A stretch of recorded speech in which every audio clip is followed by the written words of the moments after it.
Hyderabad Police Commissioner C.V. Anand has issued a strong advisory ahead of Ganesh idol immersion, urging devotees to avoid DJs and firecrackers. He cited health risks associated with the loud music and noted that some deaths have occurred post-immersion due to related complications.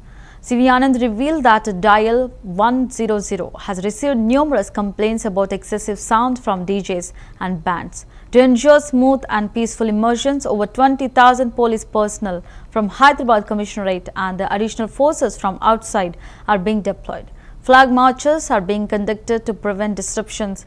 Anand also stressed the need for garbage clearance in immersion zones, directing GHMC to launch a special drive to clean up areas where trash has accumulated. Police అధికారులకు మేము విజ్ఞప్తి చేస్తా ఉన్నాం. జాతీయ జెండా అంటే మాకు అపారమైనటువంటి గౌరవం ఉంది. కానీ కాషాయపు జెండాలు కట్టొద్దు అనేటువంటి కుట్రలు మీకు ఎందుకు? కాషాయపు జెండాలు కట్టుకుంటే ఎక్కడ మతోన్మాదం కనబడుతుంది. పాత పట్టణం లోపల కాషాయపు జెండాలు కూడా కట్టుకోవద్దా మేము? ఇదా సెక్యులరిజం?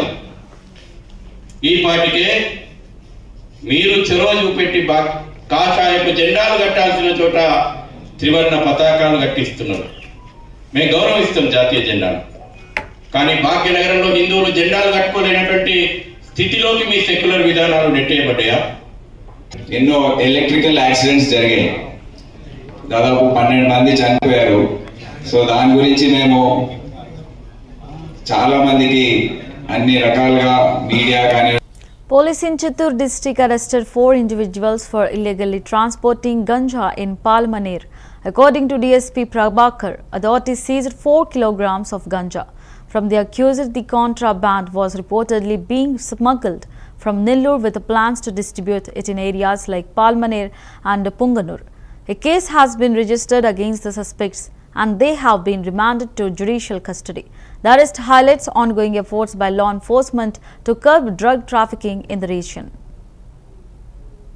కలిసి నెల్లూరులో ఒక వ్యక్తితో టైప్ అయ్యి అతని దగ్గర నుంచి ఈ గాంజాని తెప్పించుకొని కామసులు పొంగనూరు వాళ్ళకి ఇస్తే పొంగనూరు వాళ్ళిద్దరూ చిన్న చిన్న బ్యాగ్ తెప్పించుకొని పొంగనూరులోనూ మంది అమ్ముతున్నారు.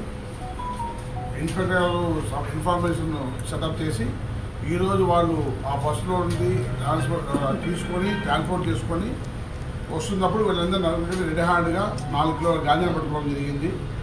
ఈ నలుగురిని రిమాండ్ చూపిస్తున్నాము. ఎవరైతే వీళ్ళకు నెల్లూరు నుంచి తెచ్చిస్తున్నారో అతను కూడా కేసులో ముద్దాయి చూపడం జరిగింది. అతను కూడా తొందరలో పట్టుకొని దీనికి ఉన్న చైన్ లింక్ మొత్తం అంతా బయటకు తీస్తారు. ఆ కిలో 20,000 కొన్నారు వీళ్ళు, ఈ 4 కిలోలు కలిసి 80,000 వీళ్ళు కొన్న రేటు. సార్ ప్రీవియస్ కేసులు ఏమైనా ఉన్నాయి సార్? వీళ్ళపైన పాత కేసులు ఏమైనా ఉన్నాయా సార్? వీళ్ళు పాత కేసులు అలా వీళ్ళు ఒకతని మీద 2 అలా కేసులు ఉన్నాయి, సస్పెండ్ షీట్స్ ఉన్నాయి. నలుగురు కలిసి నెల్లూరులో ఒక వ్యక్తితో టైప్ అయ్యి అతని దగ్గర నుంచి ఈ గాంజాని తెప్పించుకొని